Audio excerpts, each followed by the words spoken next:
नमस्कार, मारू राजस्थान में आपका स्वागत है। आपके साथ मैं हूं भानु दीक्षित। रुक करते हैं राजस्थान की खबरों का।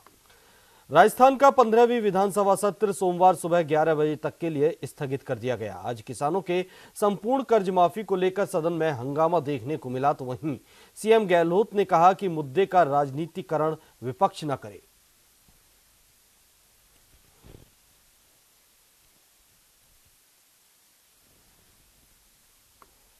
राजस्थान के डिप्टी सीएम सचिन पायलट ने ट्वीट कर जानकारी देते हुए कहा कि राजस्थान सरकार ने फैसला लिया है कि बीपीएल एपीएल सभी परिवारों को 1 रुपए किलो गेहूं मिलेगा।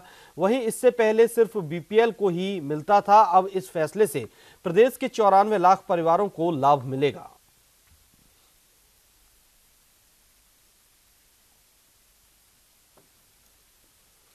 लोकसभा चुनाव से पहले मुख्यमंत्री अशोक गहलोत ने बड़ा मास्टर स्ट्रोक लगाया है। विधानसभा चुनाव में महिलाओं की बड़ी भागीदारी वकालत करने वाली कांग्रेस पार्टी अब विधानसभा और लोकसभा में महिलाओं के 33% आरक्षण के प्रस्ताव को लाने की तैयारी कर रही है। मुख्यमंत्री आवास पर कल हुई कैबिनेट की अनौपचारिक बैठक में इस संबंध में नीतिगत फैसला ले लिया गया है और जल्द ही विधानसभा में इस प्रस्ताव को रखा जाएगा। एक रिपोर्ट देखिए। लोकसभा चुनाव से ठीक पहले महिलाओं को राजनीतिक तौर पर 33% आरक्षण के बिल को लेकर कवायद फिर से शुरू हो गई है। राजस्थान में कांग्रेस सरकार विधानसभा में महिलाओं के इस प्रस्ताव को लाने की तैयारी कर चुकी है। मुख्यमंत्री अशोक गहलोत की अध्यक्षता में कल मुख्यमंत्री आवास पर हुई कैबिनेट की अनौपचारिक बैठक में इस संबंध में नीतिगत फैसला लिया गया। लोकसभा और विधानसभा में महिलाओं को 33% आरक्षण देने का प्रस्ताव सदन में रखा जाएगा।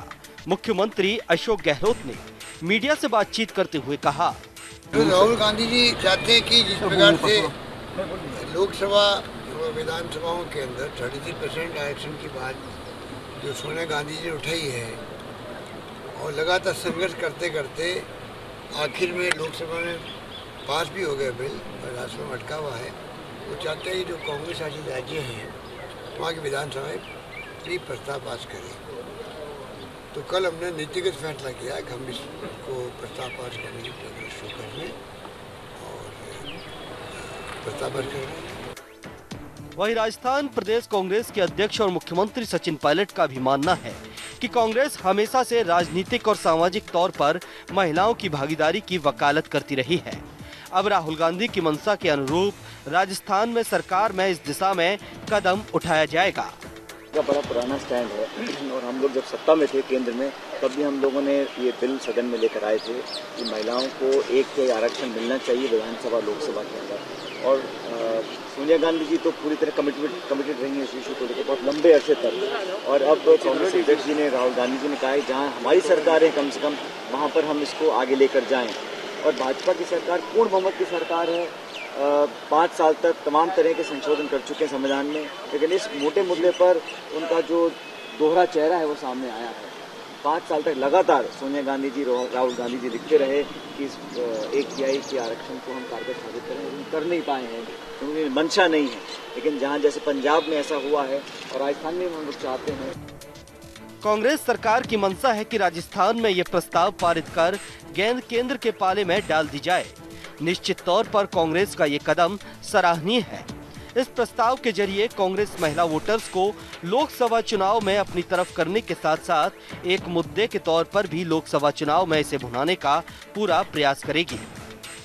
ऐसे में देखना होगा कि केंद्र सरकार लोकसभा चुनाव के मद्देनजर इस दिशा में जल्द क्या कदम उठाती है।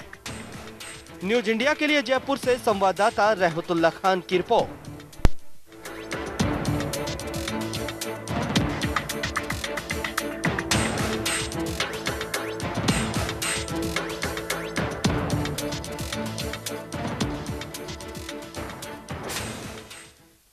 जयपुर में आदर्श नगर विधायक रफीक खान ने लोकसभा चुनाव लड़ने की मंशा को लेकर कहा कि लोकसभा बड़ा चुनाव है, पार्टी ने मुझे इतनी बड़ी जिम्मेदारी दी है, जिम्मेदारी को बखूबी से निभाऊंगा, फिर भी पार्टी कोई जिम्मेदारी देगी मुझे मंजूर है।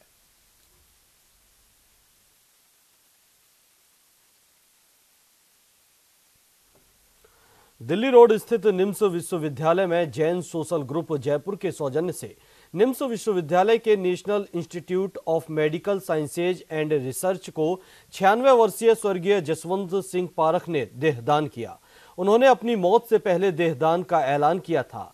एनाटॉमी के विभागाध्यक्ष डॉक्टर यूके गुप्ता ने देहदान को रिसीव करके एनाटॉमी संग्रहालय में रखा है। इस मौके पर जैन सोशल ग्रुप के सभी पदाधिकारियों ने निम्स विश्वविद्यालय में पौधारोपण किया।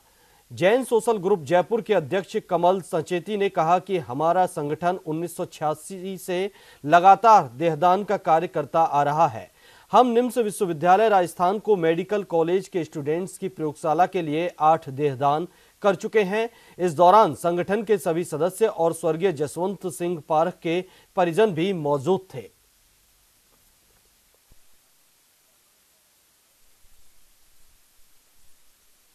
आदरणीय डैडी साहब जसवंत सिंह जी साहब पारख न केवल हमारे परिवार के वरिष्ठ सम थे, सारे परिवार को, पारख परिवार को या अपने बेटियों के, उनके जवाइयों को बिल्कुल साथ बाहों में भर के रखते थे।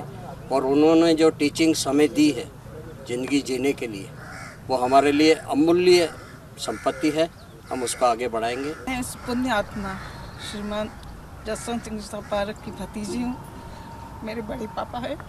मैं ही बोलूँगी क्योंकि ऐसे लोग कभी थे नहीं हो सकते ज़िंदगी में।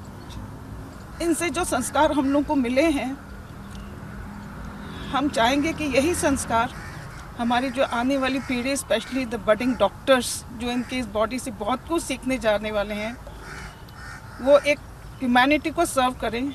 यही संदेश हम लोगों ने इनसे लिया है और यही हम आप सब लोगों को भी कहते हैं कि दिल से, आत्मा से, सच्चाई से, ऑनेस्टी से इस ह्यूमैनिटी को सर्व करिए।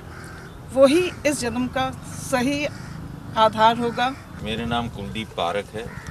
मेरे फादर श्री जसवंत सिंह जी साहब पारख, जो कि बैंक ऑफ बड़ौदा और ओरिएंटल बैंक में मैनेजर पद से रिटायर हुए थे, उनकी उम्र 97 ईयर्स थी और उनकी अंतिम इच्छा थी कि मेरा बॉडी का देह दान किया जाए। तो उनकी अंतिम इच्छा को ध्यान में रखते हुए ही हम सब परिवार ने निर्णय किया कि उनकी देह दान किया जाए। और उन्होंने आगे भी इसी चीज़ को मोटिवेट भी किया, हमारे को भी प्रेरणा दी कि भाई तुम भी आगे जा कर के अपनी देह का दान करो। तो मैंने भी अपने निर्णय ले रखा है कि मैं भी अपनी देह का दान करूँ। आज हम एक ऐसी शख्सियत का देह दान देने के लिए यहाँ एकत्रित हुए हैं जिन्होंने ज़िंदगी के 97 वर्ष पूरे एंथुजियाज्म के साथ जिए और अपने परिवार का और सबका ध्यान रखते हुए अपने समाज और उसकी बहुत प्रगति की। एशिया की सबसे बड़ी कॉलोनी मानसरोवर के हाउसिंग बोर्ड गार्डन में 3 दिवसीय मैजिकल मानसरोवर प्रॉपर्टी एक्सपो आज से शुरू हो चुका है।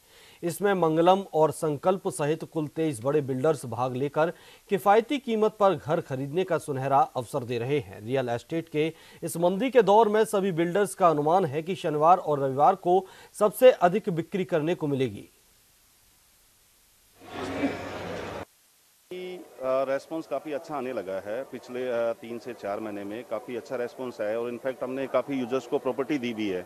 जो मंदी थी उससे निकलने का काफ़ी अच्छा दौर अभी लग रहा है और काफ़ी संभावना भी देखी जा रही है, क्योंकि मानसरोवर के पास का डेवलपिंग एरिया सिर्फ पत्रकार कॉलोनी, केसर चौराहा और मुआना मंडी के आसपास का पूरा एरिया है जहाँ यूजर्स आ रहे हैं और अपनी प्रॉपर्टी परचेज कर रहे हैं।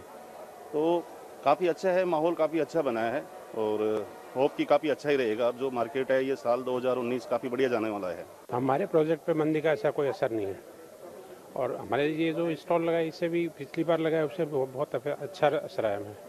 और हमारा प्रोजेक्ट इस एरिया के अंदर सबसे अच्छा प्रोजेक्ट है। तो हमें नहीं लगता कि मंदी का इतना असर है इसमें। नो डाउट मंदी है बट इतना नहीं है। हमारे प्रोजेक्ट बहुत ही इकोनॉमिक है और बहुत ही अच्छा है।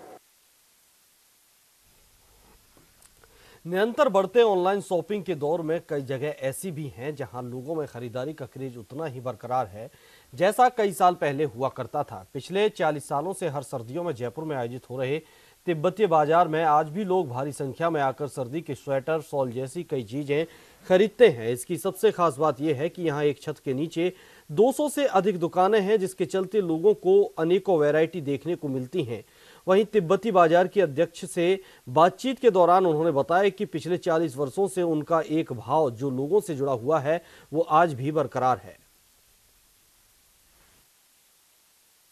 काफ़ी चीज़ें मेरे को लगा है, काफ़ी चीज़ें अलग देखने को मिली है। मॉल्स में तो हमको फिर भी चीज़ें छांटनी पड़ती है, यहाँ पे एक ही प्लेटफॉर्म पे हमें काफ़ी सारी वैरायटीज़ मिल जाती, काफ़ी सारे शॉप्स हैं, so we can get more options over here. Okay, और रेट का क्या कुछ rate I don't think so कि कुछ ज़्यादा, एक्चुअली यहाँ पे प्राइजेज हैं जो फिक्स हैं। मॉल्स में we can do bargaining and all, तो यहाँ पे एक चीज़ सेटिस्फैक्शन रहता है कि चलो जो भी है वो हमको कम ज़्यादा कंपैरिजन हम लोग नहीं कर पाते हैं। वैसे तो ऑनलाइन का ज़माना है, फिर भी तिब्बती मार्केट के लिए लोगों का रुचि कुछ और है, क्योंकि हम जयपुर में 40 साल से रेगुलर आ रहे हैं, तो यहाँ से लोग परचेसिंग करना, यहाँ मार्केट का इंतज़ार करना, मार्केट में शॉपिंग करना, ये सारी चीज़ बहुत लोगों को अच्छा लगता है।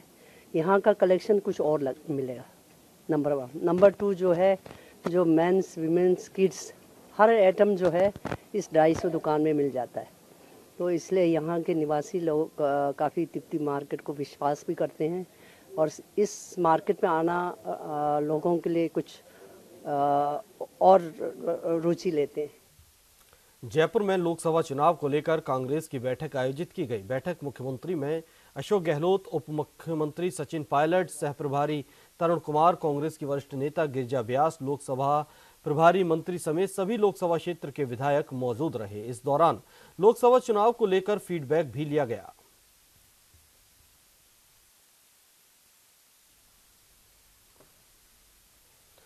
ब्यावर शहर के फतेहपुरिया दोयम के बाशिंदों ने सिटी थानाधिकारी रविंद्र प्रताप दारा को शिकायत देकर असामाजिक तत्वों के खिलाफ कार्रवाई की मांग की है।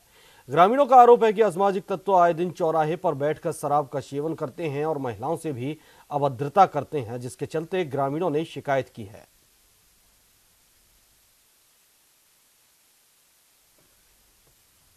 भीलवाड़ा जिले के काछोला थाने की कार्यशैली से नाराज ग्रामीणों ने पुलिस अधीक्षक को ज्ञापन सौंपा। उन्होंने काछोला थाना पुलिस पर बजरी माफिया के शह देने के साथ ही ग्रामीणों की रिपोर्ट दर्ज नहीं करने का भी आरोप लगाया। ग्रामीणों ने पुलिस अधीक्षक से काछोला थाना स्टाफ का स्थानांतरण करने की भी मांग की है। सब सारे लोग काछोला से आए हैं। काछोला थाने की कार्यशैली से हम बहुत ज़्यादा नाराज हैं। वो आतंक का एक पर्याय थाना बन चुका है। वहाँ पर 2-3 आदमी हमेशा रात को दारू पी के रेत की गाड़ियाँ निकालना और अवैध धंधों में संलिप्त लोगों को संरक्षण देते हैं। और हम कोई भी फरियादी वहाँ जाता है, रात को कोई फ़ोन करता है कि पुलिस को बुलाने के लिए कोई चोर आ गए, तो सुबह बात करना, सुबह आएंगे, सुबह देखा जाएगा। रात को कोई नहीं आते। रात को गश्त के लिए उनको बोलते हैं तो कहाँ हम नदी पे हैं, उधर से आ रहे हैं, देख लेंगे। हम खुद हमारे घर में जब चोर घुसे, हमने फ़ोन किया, पुलिस को बुलाने की कोशिश की, तो कि सुबह आएंगे, आप रिपोर्ट लेके आ जाना। हमने लोकेशन पूछा, साहब आप इधर हो, तो हमने चोरों को घेर रखा है, आप अभी चाहो तो पकड़ सकते हो, लेकिन उन्होंने बताना वाजिब नहीं समझा। कुछ दिन पहले बालाजी के यहाँ चोरी हुई, उनके लिए भी उनको बिल्कुल CCTV कैमरे से फुटेज निकाल के दे दिए, लेकिन उस चोर को 20 दिन बाद में गिरफ्तार किया। 1.5 साल पहले मेरे खुद की चोरी हुई, आज दिन तक कोई सुराग नहीं। सैकड़ों चोरियाँ होगी, सुराग तो अब तक लगा ही नहीं सकी वो पुलिस। और वो पुराने गुंडे जमे हुए हैं वहाँ पे, 13 किलोमीटर आसपास के वही सिपाही वापस आ जाते हैं और अपने पहुंच की वजह से कुछ दिन बाहर रहते हैं और वापस काछोला थाने में जा जाते हैं। जोधपुर विकास प्राधिकरण में शुक्रवार को अधिकारियों और कर्मचारियों को अलग अलग चरणों में फाइल ट्रैकिंग सिस्टम सॉफ्टवेयर की ट्रेनिंग दी गई। इसी कड़ी में प्राधिकरण कार्यालय में ट्रैकिंग सिस्टम सॉफ्टवेयर की कार्यप्रणाली की ट्रेनिंग 4 चरणों में आयोजित की गई। प्रथम चरण में प्राधिकरण आयुक्त और सचिव की उपस्थिति में ट्रेनिंग दी गई। इसके बाद द्वितीय चरण में समस्त सहायक अभियंताओं को ट्रेनिंग दी गई, तो वहीं चतुर्थ चरण में प्राधिकरण के समस्त कंप्यूटर ऑपरेटर्स को फाइल ट्रैकिंग सिस्टम सॉफ्टवेयर की कार्यप्रणाली के बारे में अवगत करवाया गया।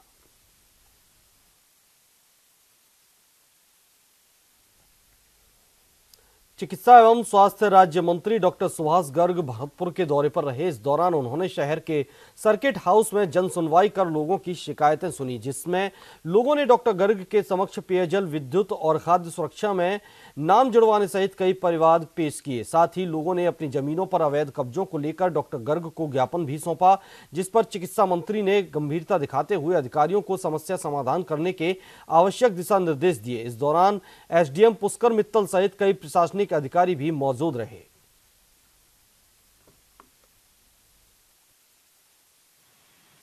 मामले हैं, कई बार फर्जीवाड़े कर दिए गए हैं।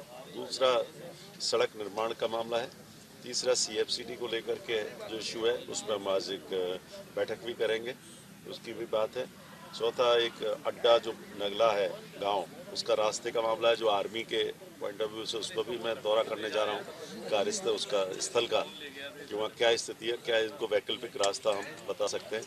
इसी तरह से नगला माना का मामला है, जो आप 60 साल से रास्ता नहीं है जाने का, इस चीज़ों को लेकर के कुछ इस तरह की चीज़ें हैं जिनको कि कुछ एक लेडी का BPL का मामला था तो उसका राशन कार्ड नहीं है, वो सिंगल जो है महिला है, तो उसके लिए SDM साहब को भी निर्देश दिए हैं कि भाई इसको जल्दी करवा करके उसको सरकारी जो योजना है उनका। चूरू के सरदार शहर तारानगर रोड पर एक निजी स्कूल की वैन पलटने से करीब 7 से 8 बच्चे घायल हो गए। सूचना पर मौके पर पहुंची पुलिस ने घायल बच्चों को निजी वाहन से राजकीय अस्पताल में भर्ती करवाया। बताया जा रहा है कि स्कूल की वैन अनियंत्रित होकर रोड के साइड में जाकर पलट गई। वहीं वैन के पलटने ही वैन में सवार बच्चों ने चीखना शुरू कर दिया। रोड पर चल रहे वाहनों ने रोककर बच्चों को संभाला और पुलिस को सूचना दी। पुलिस के आने के बाद बच्चों को राजकीय अस्पताल में भर्ती करवाया गया।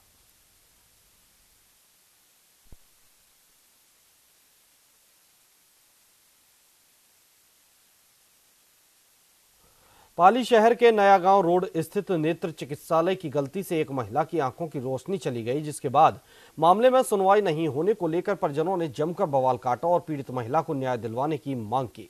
बता दें कि इस चिकित्सालय में मौजूद चिकित्सक को कई बार कहने के बावजूद जब कोई सुनवाई नहीं हुई तो परिजनों ने हंगामा कर दिया।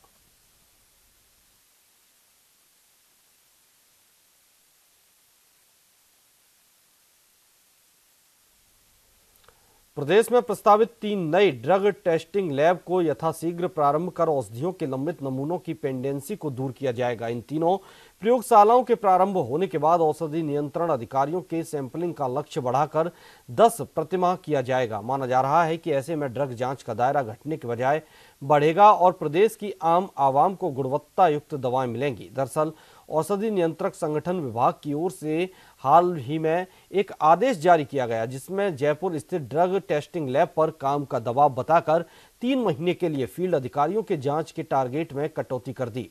इस नए आदेश के मुताबिक अब एक औषधि नियंत्रक अधिकारी को 1 महीने में एक ही औषधि की जांच करना अनिवार्य होगा।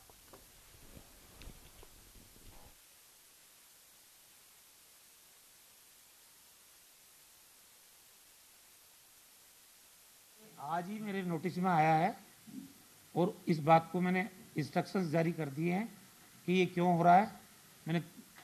मैंने मांग ली है रिपोर्ट आज। सर, इसमें लैब कब तक तैयार पड़ी है? लैब से ओनली मैंने यही तो कहा आपको कि आज ही न्यूज़पेपर में पढ़ा था मैंने और आज ही रिपोर्ट मांग ली मैंने। इस पर इसको जल्दी से जल्दी शुरू करेंगे। ये ऐसे तुगलकी फरमान कोई जारी करने का अधिकार नहीं है आदमी।